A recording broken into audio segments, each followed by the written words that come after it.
LJP के मौजूदा हालात पर चिराग पासवान से खास बात की हमारे नुमाइंदे आसिफ इकबाल ने। हम इस वक्त चिराग पासवान के साथ हैं। चिराग, आज मम्मी ने आपका आशीर्वाद दिया, कैसे देख रहे हैं इस आशीर्वाद को? इस आशीर्वाद को कैसे देख रहे हैं? उन्हीं का आशीर्वाद मेरे लिए ढाल बन के खड़ा है और आज उन्हीं के आशीर्वाद की वजह से पापा के नहीं रहने के बाद जिस तरीके से मैं चुनाव लड़ पाया और आज जिस तरीके से आगे के संघर्ष के लिए मैं तैयार हूँ, तो ये उन्हीं के आशीर्वाद का ही देन है और बस उनका आशीर्वाद इसी तरीके से ढाल बनकर मेरे साथ रहे।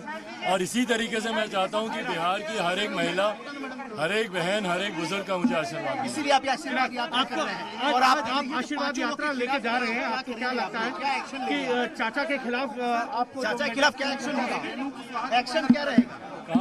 मुझे दुख इस बात का कि अभी साल भी नहीं हुआ पापा की बरसी, उनकी बरसी भी नहीं हुई, साल भी नहीं हुआ उनको गए हुए, और इस तरीके से परिवार और पार्टी को तोड़ने का षड्यंत्र रचना कोई कारण नहीं था ना। ये एक परिवार के अंदर महाभारत की शुरुआत आपको लगता है आपके चाचा ने करी, जिसमें आपको लगता है जीत मिलेगी? बिल्कुल, महाभारत में भी सामने भी अपने ही थे।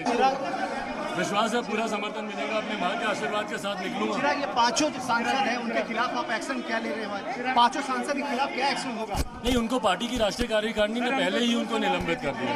पार्टी की राष्ट्रीय आपके साथ जनता और जो साथ है सब लोग आपके साथ हैं जी, सब लोग आपके साथ है जिस तरह से बिल्कुल बिल्कुल, पूरा विश्वास है कि जन समर्थन मिलेगा और जो अपनों ने धोखा दिया, मुझे उम्मीद है कि बिहार की जनता अपना प्यार देगी। माँ की भूमिका कृष्ण की तरह है इस महाभारत में। माँ की भूमिका कृष्ण की तरह है। माँ की भूमिका कृष्ण की तरह है। माँ की भूमिका मेरा ढाल बनने के लिए, मेरा मार्गदर्शन, जब मुझे उम्मीद थी कि मेरे चाचा मेरा मार्गदर्शन करते हैं, वहाँ पर आज वो पूरी भूमिका एक माँ की, एक बाप की, आज मेरी माँ ही निभा रही है। बहुत शुक्रिया। साफ तौर पे चिराग पासवान कह रहे हैं कि उनकी माँ उनके लिए कृष्ण की भूमिका में है और वो ढाल बनकर खड़ी है उनके साथ। कैमरा नमित के साथ आसिफ इकबाल, जी मीडिया, दिल्ली।